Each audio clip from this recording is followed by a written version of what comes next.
አቡነ ሳይሮስ የአቡነ አብርሃምን ቦታ ተኩ። በዝርዝር መረጃውን ይዘንበታል። ሊቀ ጳጳሳት መልእክት ማስተላለፍ ፈልጋለሁ። እሺ ማስተላለፋላችሁ መልእክት እባካችሁ የታሪክ ስህተት እንዳሰሩ እናም በታሪክ ተወቃሽ እንዳትሆኑ እናም እግዚአብሔር በረዳችሁ መጠን ክርስቶስ በደሙ የመሰረታትን ሐዋርያት በስብከታቸው ያጸኗትን ሰማዕታት በደማቸው ቆዩዋትን ክርስቲያንን ለኛ ለህፃናት አስተላልፉልን።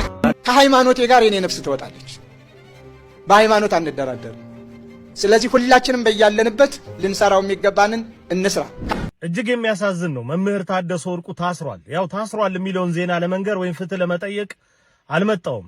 የሲኖዶስ ለክርስቲያኖቻችን አይን ሆኖ ሰብሳቢ መሆን አለበት እንጂ በታይ መሆን የለበትም። ይሰበስብ ይገባዋል እንጂ ሊበትንም አይገባው። እነዚያ ገበሬዎቹ የሰበሰቡትን ክርስቲያን እኛ ብስንበትነው አያስቅም አያስገርምም? ሰላም ጤና ይስጥልኝ። በመላው ዓለም የምትገኙ ውድ የዮአብ ሚዲያ ተከታታዮች እንዴት አላችሁ? እግዚአብሔር ይመስገን። ዛሬም በተለያዩ መረጃዎች ወደ እናንተ መጥቻለሁ። ዛሬ እንግዲህ የቅዱስ ያሬድ በዓል የሚከበርበት ዕለት ነው። እግዚአብሔር እዚህች ዕለት ስላደረሰን ከቅዱስ ያሬድም በረከት እንዲያካፍለን እግዚአብሔርን ማመስገን አለብንና ሁላችሁም እንደተለመደው በኮሜንት ሴክሽን ላይ ቢያንስ ዛሬ ከ2000 በላይ ኮሜንት እግዚአብሔር ይመስገን የሚል ኮሜንት ፈልጋለሁ። ሁላችሁም ከኔ ጀምሮ እንጽፋለን። እስቲ እግዚአብሔር ይመስገን እያላችሁ ጻፉ። ሁላችንም እግዚአብሔርን እናመሰግን። እቺን ዕለትና እቺን ሰዓት ቀድሶ ባርኮ የሰጠን እሱ ስለሆነ እሱ ማመስገን አለብን። ግዴላችሁም እግዚአብሔር ይመስገን እያላችሁ ጻፉ። ለዚህ ሰዓት ያደረሰን አምላካችን ስሙ የተመሰገነ ይሁን። ይህ ቪዲዮ ደግሞ ብዙ ሰዎች ጋር እንዲደርስ ላይክ አድርጉት፣ ሼር ማድረጋችሁንም አትርሱ። እንግዲህ ዛሬ የምንመለከተው ብፁዕ አቡነ አብርሃም የስልጣን ወይም የጠቅላይ ቤተ ክህነት ስራ አስኪያጅ ዘመን እድሜያቸውን ጨርሰዋል። 3 ዓመት ነው። ሌላ ሊቀ ጳጳስ ተሾመ ወይ ማንነውስ የሚሾመው የሚለውን በስፋት እንመለከታለን። ሊቃነ ጳጳሳት ምን መሆን አለባቸው የሚለውን እንመለከታለን። እንዲሁም ደግሞ ከወዲሁ የታሰረ አንድ ወንድማችን ዲያቆን አለ። ስለሱም ሁኔታዎች የተለያዩ መንፈሳዊ መርሃ ግብሮች ናቸው ዛሬ ያስኩት። ቅዱስ ያሬድስ ምንድነው ዛሬ ምን ያደረገበት ዕለት ነው የሚለውን በስፋት በጋራ አብረን የምንመለከትበት ነውና ከናንተ የሚጠበቀው እስከ መርሃ ግብሩ ፍጻሜ አብራችሁ መቆየት፣ ብዙ ነገር ታገኛላችሁ። ሐሳብ አስተያየቶቻችሁንም በኮሜንት ላይ መጻፋችሁን አትርሱ።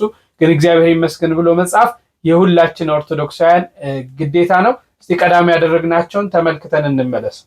አንድ ክርስቲያን ግንቦት 11 ማን ለምን እንደሚከበር ማወቅና መረዳት አለበት። በስመ አብ ወወልድ ወመንፈስ ቅዱስ አሃዱ አምላክ አሜን። ቅዱስ ያሬድ የተሰወረበት ዕለት መታሰቢያ ነው። ሆኖም ግን ይህንን ቃል ስንናገር ከመጽሐፍ ቅዱስ የወጣን የሚመስላቸው ሰዎች ቀላል አይደሉም። ነገር ግን መጽሐፍ ቅዱስ እንዲህ ይላል። ዮሐንስ ወንጌል ምዕራፍ 14 ከቁጥር 12 ላይ እውነት እውነት እላችኋለሁ በእኔ የሚያምን እኔ የማደርገውን ሥራ እርሱ ደግሞ ያደርጋል ይላል። ስለዚህ ኢየሱስ ክርስቶስ ምን አድርጓል ስንል የዮሐንስ ወንጌል ምዕራፍ 8 ከቁጥር 59 ላይ ሊወግሩትም ድንጋይ አነሱ፣ ኢየሱስም ተሰወራቸው ይላል። ስለዚህ በክርስቶስ የሚያምን መሰወር እንደሚችል ማወቅ ይገባል ለማለት ፈልጌ ነው። ቅዱስ ያሬድ በ512 ዓመተ ምህረት የተወለደ ድንቅ አባት ነው። ከአጎቱ ከጌዴዎን ጋር ሆኖ እየተማረ ሳለ ትምህርት አልገባ ሲለው ከትምህርትና ከአጎቱ ሸሽቶ ሲሄድ በመንገድ ደክሞት ሲሄድ ዛፍ ተጠሎ ሳለ ትል 7 ጊዜ ወጥታ 7 ጊዜ ስትወድቅ ተመለከተ። መልሳ ደግሞ ተስፋ ሳትቆርጥ በ8ኛ ጊዜ ተሳክቶላት ዛፍ ላይ ወጥታ ፍሬዋን ስትበላ አይቶ በትል ተምሮ ወደ አጎቱ ተመልሶ በጸሎትና በጥናት ተግቶ እየተማረ ሳለ አይምሮውን ብሩህ ሲሆንለት ድጓ፣ ጾመ ድጓ፣ ዝማሬ፣ መዋሲት፣ ምዕራፍ እንዲሁም ሌሎችም መጻሕፍትን የደረሰ ደግሞ 3ቱ ጥዑመ ዜማዎች ግዕዝ፣ ዕዝል፣ አራራይ የተባሉት ዜማን ለዓለም ያበረከተ ድንቅ ቅዱስ ኢትዮጵያዊ አባት ነው። በረከቱና ረዴቱ በእኛ ላይ ይደርብን። ወስብሐት ለእግዚአብሔር። ቆየ ሰሜን ጎንደር ራስ ዳሽን ተራራ ላይ ድጓውን አስተማረ። አቡነ አረጋዊ ጋር እየዞሩ ጣና ቂርቆስ መጥተው 2 ዓመት ተቀምጠዋል። ቅዱስ ያሬድ ድጓ እያስተማረ 2 ዓመት ከአቡነ አረጋዊ ጋር ጣና ቂርቆስ ተቀምጧል። ርዕሰ ገዳማቱ አድባራት ጣና ቅዱስ ቂርቆስ። ከዚህ ወጥተው ደግሞ ቤተልሔም ሂዷል። ዙራ አባ ሂዶ ደግሞ ዝማሬውን አስተምሯል። ዝማሬው ስለ ቁርባን ነው። ሌላውን ትተነዋል። እንግዲህ ለባለሙያዎች እንተዋለን። ድጓ ሁሉን የያዘ ነው። ዝማሬ ደግሞ ለቁርባን ብቻ የሰራው ነው። ስጋው ደሙን እንድንተቀብለን እንድናመሰግንበት የሰራው ነው። ይሄንን አድርጎ እዚህ 2 ዓመት አስተማረ።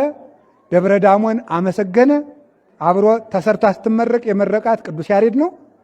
ዙራ አባ ደግሞ ሄዶ ደግሞ ከአቡነ አረጋዊ ጋር ዝማሬውን አስተማረ። ይሄንን ሁሉ አድርጎ ቅዱስ ያሬድ ቃል ኪዳን ተቀብሎ 3 ሽርብ ገመዱ ሳይበጠስ ግንቦት 11 ቀን ከሞት ተሰወረ። ለምን? ቀድምም እያችሁ ነበረ።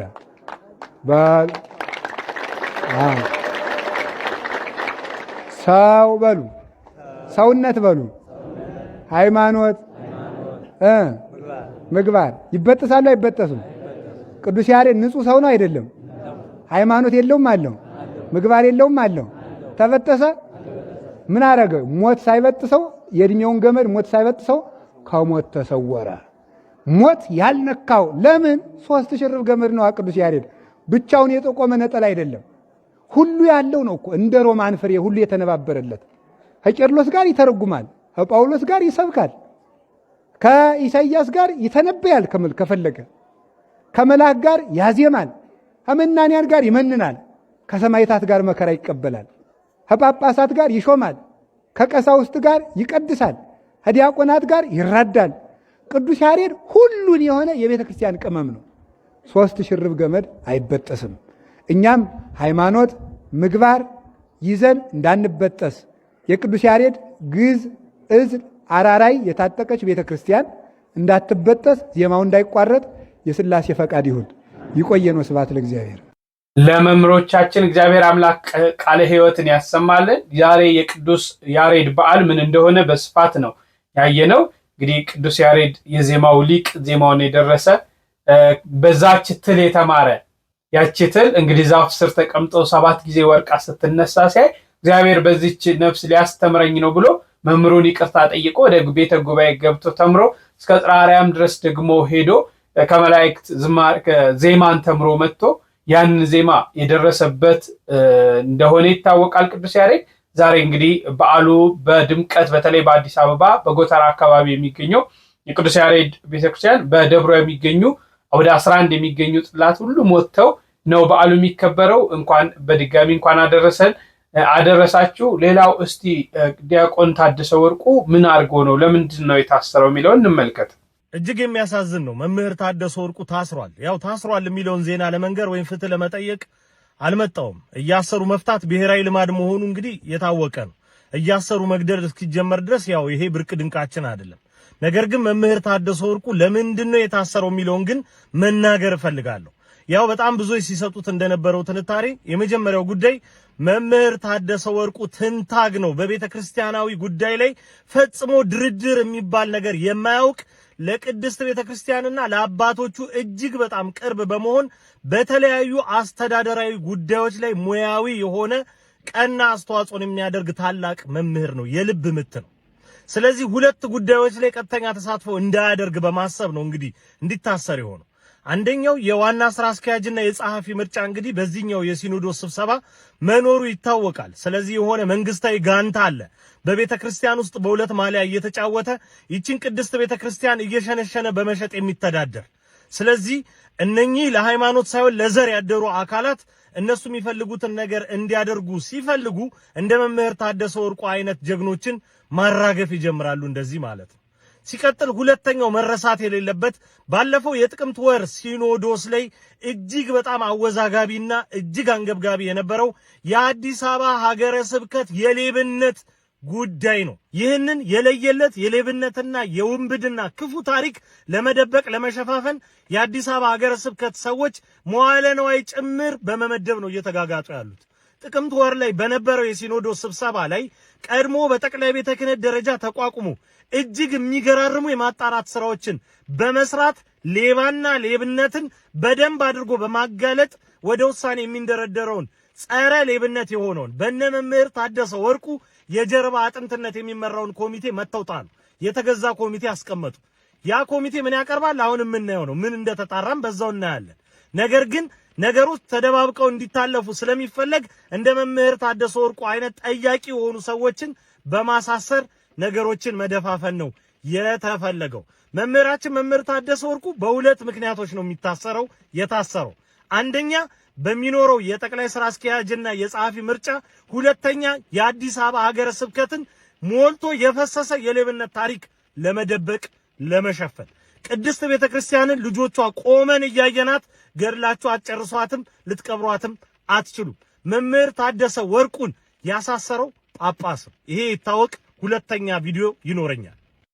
እሺ እንግዲህ ወንድሞች የራሳቸውን ሐሳብ እያስቀመጡ ነው። የታሰረበትን መንገድ እስካሁን መንግስትም ይፋ ያደረገው ነገር የለም።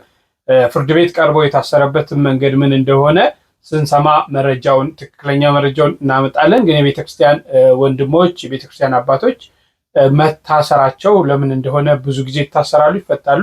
ያው ይሄን ከመንግስት እስክንሰማ ድረስ እንዲህ ነው የሚሉ ነገሮች ውስጥ ባንገባ የተሻለ ነው የሚል እምነት አለኝ። ምናልባት እኚህ ወንድም ለቤተክርስቲያን የሚሰሩ ትክክለኛን እውነተኛነትን በማጋለጥ የሚታወቁ ወንድም ናቸውና በምን አይነት ኬዝ እንደሆነ ሳናውቅ ብዙ ፍርዶች ላይ ባንገባ የሚል የራሴ እምነትና አመለካከት አለኝ። ሌላው እስቲ ብፁዓን አበው ሊቃነ ጳጳሳት ምን አይነት ነው መሆን ያለባቸው፣ እንዴትስ ነው ማድረግ ያለባቸው የሚለውን እንመልከት። የሲኖዶስ ለክርስቲያኖቻችን አይን ሆኖ ሰብሳቢ መሆን አለበት እንጂ በታይ መሆንም የለበትም። ይሰበስብ ይገባዋል እንጂ ሊበትንም አይገባው። እነዚያ ገበሬዎቹ የሰበሰቡትን ክርስቲያን እኛ ስንበትነው አያስቅም? አያስገርምም? ስለዚህ ሸክማችን አንዳንድ ጊዜ ከብዶናል።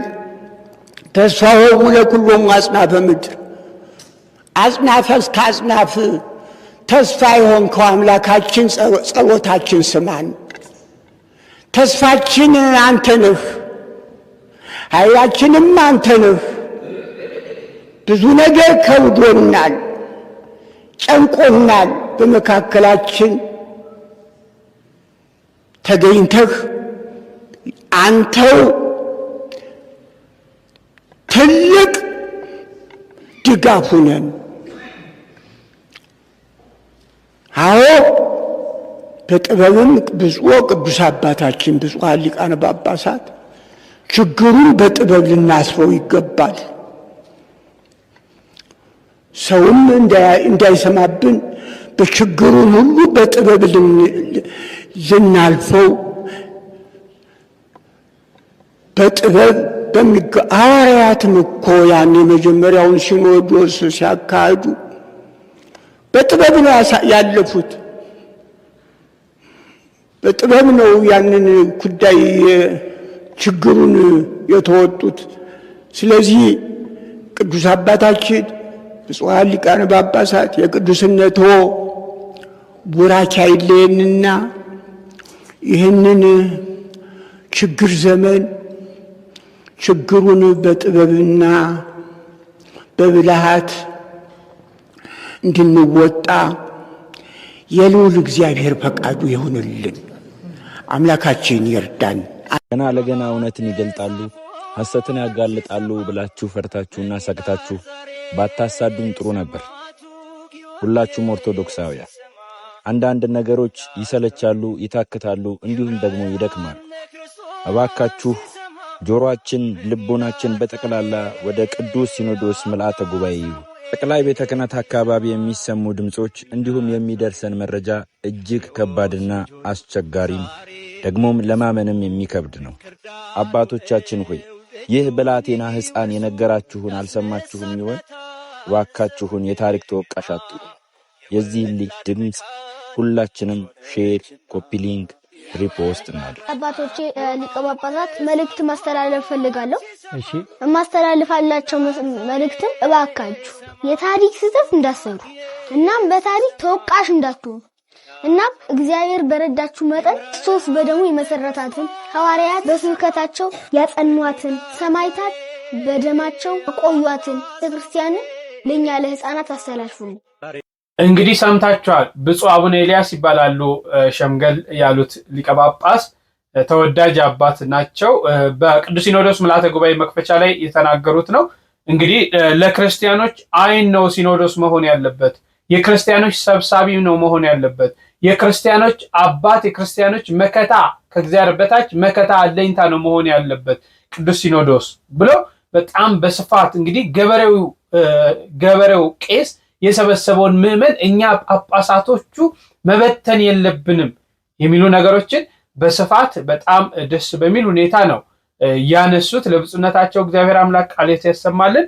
ወንድማችን ባሮክም ያነሳው አለ። በጣም የሕፃኑ አንደበት ቤተክርስቲያንን እንግዲህ ሐዋርያት በስብከታቸው ያጸኗት ክርስቶስ በደሙ የመሰረታትን ቤተክርስቲያን ለእኛ ለሕፃናት አስረክቡን ብሎ የተናገረበትም በጣም እጅግ ልብን የሚነካ ነውና እግዚአብሔር ለአባቶቻችን መንፈስ ቅዱስ ልኮ መንፈስ ቅዱስ አብሯቸው ሆኖ እንግዲህ ይህችን ቤተክርስቲያን ለቀጣዩ ትውልድ እንዲያስተላልፉ እሱ እግዚአብሔር ይርዳቸው። እንግዲህ በዚህ በግንቦቱ ርክበ ካህናት እንግዲህ የሲኖዶሱ ዋና ጸሐፊ ሊቀ ጳጳስና የጠቅላይ ቤተ ክህነት ስራ አስኪያጅ አዲስ ሹመት አለ። እንግዲህ በብፁዕ አቡነ አብርሃምና በብፁዕ አቡነ ጴጥሮስ በኩል እስቲ አንዳንድ ቪዲዮዎች አይተን እንመለስ። ወሩ ግንቦት ነው። ዓመቱ 2014 ዓ.ም የቅዱስ ሲኖዶስ ሁለተኛው ምልዓተ ጉባኤ የዓመቱ ተከናወነ። 2014 ወርሃ ግንቦት ላይ በተከናወነው የቅዱስ ሲኖዶስ ምልዓተ ጉባኤ ውሳኔ ሁለት ጥብቅ የተባሉ ውሳኔዎች በብፁዓን አበው ሊቃነ ጳጳሳት በቅዱስ ሲኖዶስ አባቶች ተወሰነ። ሁለት ውሳኔዎች የቅዱስ ሲኖዶስ ዋና ጸሐፊነት ቦታን እንዲሁም የጠቅላይ ቤተ ክህነት ዋና ስራ አስኪያጅ ማን ይሆናሉ የሚለውን በተመለከተ ውሳኔ ተላለፈ። ሁለት አባቶች ተመረጡ። በከፍተኛ ድምፅ ብፁዕ አቡነ አብርሃም የመንበረ ፓትርያርክ ጠቅላይ ቤተ ክህነት ዋና ስራ አስኪያጅ፣ የባህር ዳርና የሰሜን ጎጃም አህጉረ ስብከት ሊቀ ጳጳስ የቅዱስ ሲኖዶስ አባል፣ በርካታ ብፁዓን አበው ሊቃነ ጳጳሳት በተገኙበት እጅግ በከፍተኛ ድምፅ የኢትዮጵያ ኦርቶዶክስ ተዋሕዶ ቤተክርስቲያን መንበረ ፓትርያርክ ዋና ስራ አስኪያጅ ሆነው እንዲመረጡ ሊቃነ ጳጳሳት ወሰኑ። ቅዱስ ፓትርያርኩም አጸደቁ። እንዲሁም የብፁዕ ጸሐፊውን ቦታ ብፁዕ አቡነ ጴጥሮስ የኒውዮርክና አካባቢው ሀገረ ስብከት ሊቀ ጳጳስ የቅዱስ ሲኖዶስ አባል የቅዱስ ሲኖዶስ ዋና ጸሐፊ ሆነው አንድ ላይ ሁለቱ ሊቃነ ጳጳሳት ተመረጡ። በርካታ ኦርቶዶክሳውያን ተቀባበሉት። እጅግም ሐሴት ተሞላ። ወሩ ወርሃ ግንቦት ዓመቱም 2014 ታዲያ ገና መንፈቅ ሳይሞላቸው እነሆ ከባድ የተባሉ ነገሮች በቤተ ክርስቲያናችን ላይ መምጣት ጀመሩ። በተመረጡ ዓመት ባልሞላ ጊዜ ውስጥ ደግሞ በጥር 2015 ዓ.ም የኦሮሚያና የብሔር ብሔረሰብ ሲኖዶስ የተባለ በሶስት አባቶች መሪነት በአቡነ ሳይሮስ፣ በአቡነ ዜና ማርቆስና በአቡነ ኤዎስጣቴዎስ የሚመራው ቡድን 26 ህገወጥ ቡድናትን ይዞ በወሊሶ ተገኝቶ ህገወጥ ሲኖዶስን፣ ህገወጥ ፕትርክናን አቋቋመም።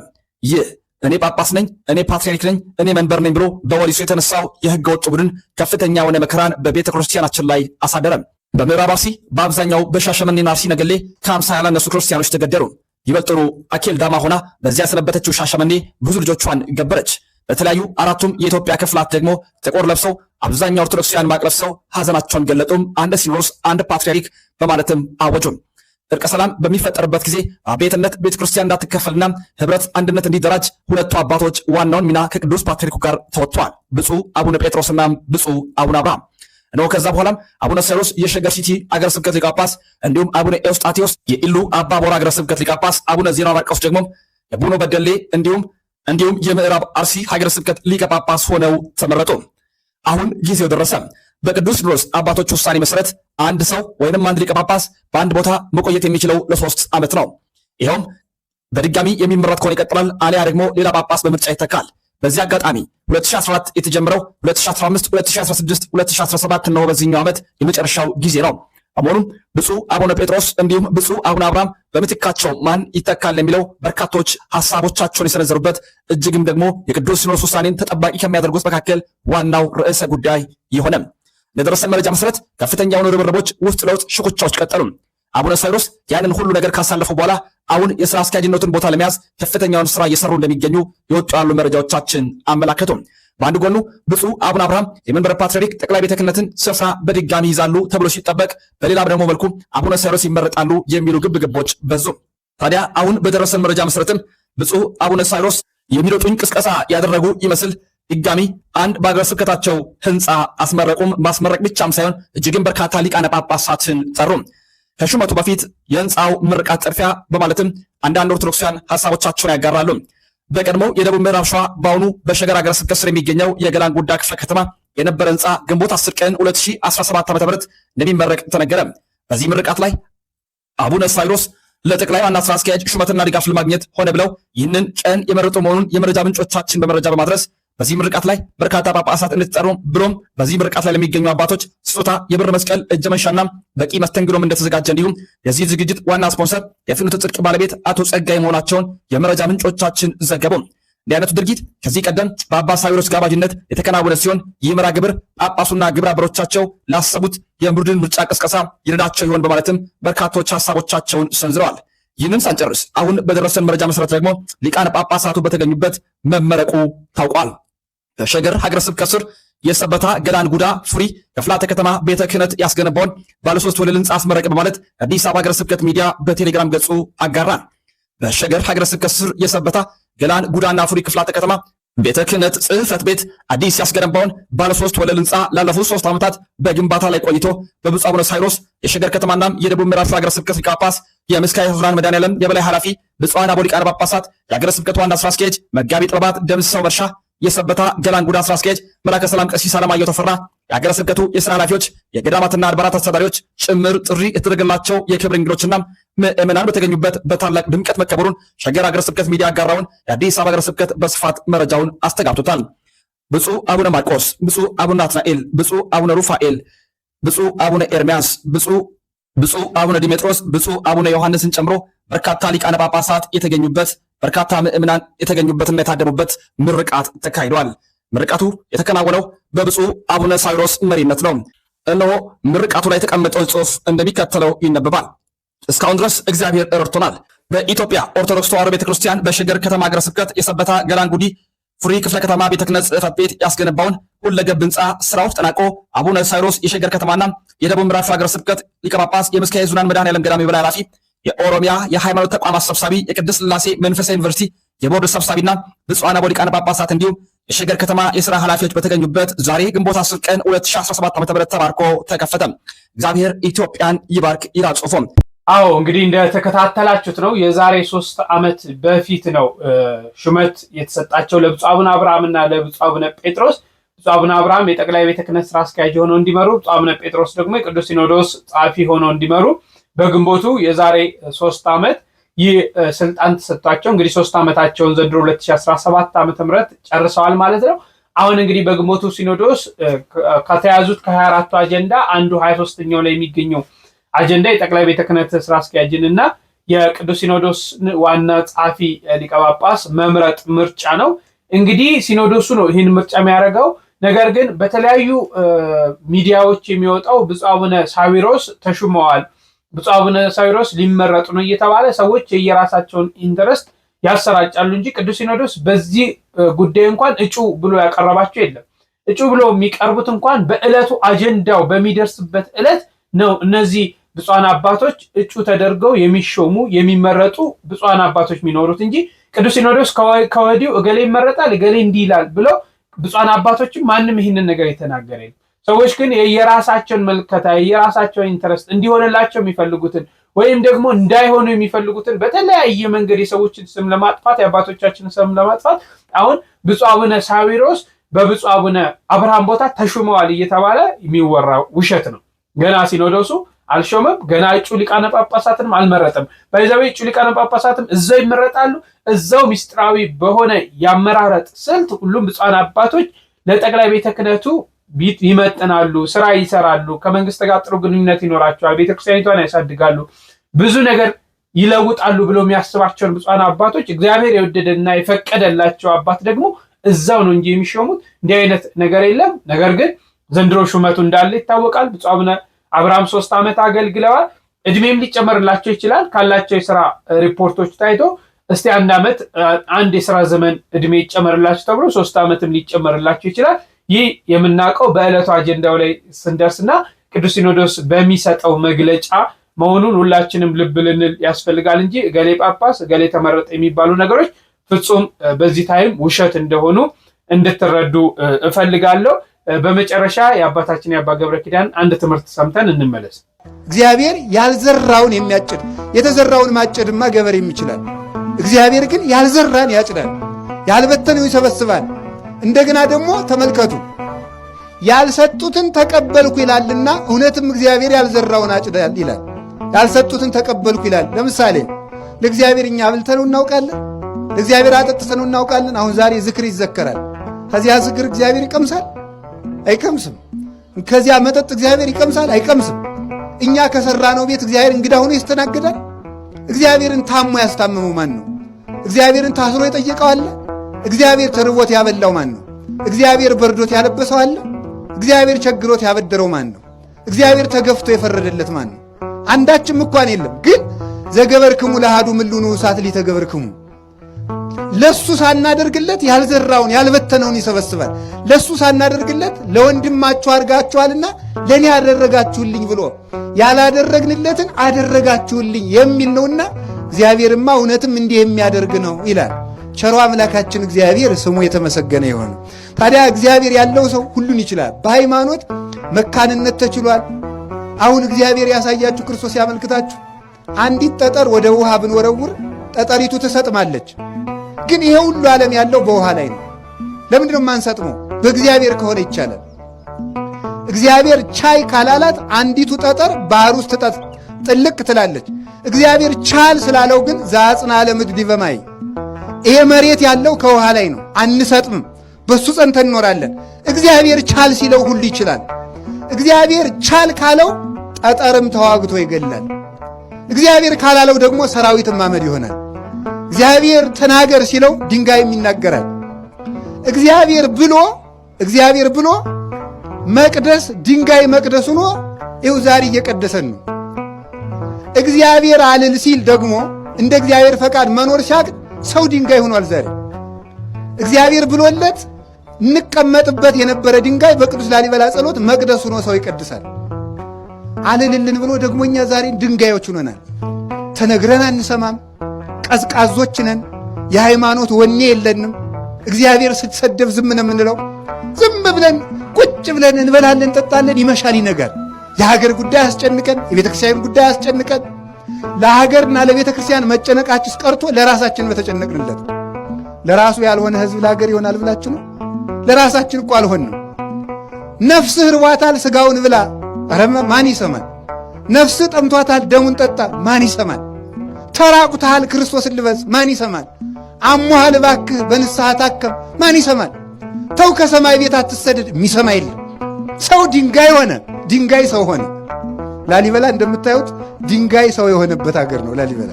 ምን ማለት ነው? ይሄ ድንጋይ ከሰው በልጦ ይመሰክራል፣ ከሰው በልጦ ይናገራል፣ ከሰው በልጦ ይቀድሳል።